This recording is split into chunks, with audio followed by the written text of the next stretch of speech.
When your child has already become obese, let's say a 13-year-old girl, and she's already having a lot of emotional issues with where she's at in her life, and I think that being a good parents being very supportive and really encouraging positive body image, and that we're all different sizes and shapes, and to not put so much pressure on herself to look like everyone else.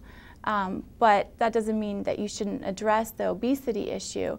But like I've said before, the whole family needs to be involved and exercise together, eat healthy together, seek out help from a dietitian, and get her in a program, seen on a dietitian on a regular basis that's a sound program. Stay away from the fad dieting, because diets don't work, especially if you're depriving yourself. That leads kids to, or adults to, binge eat.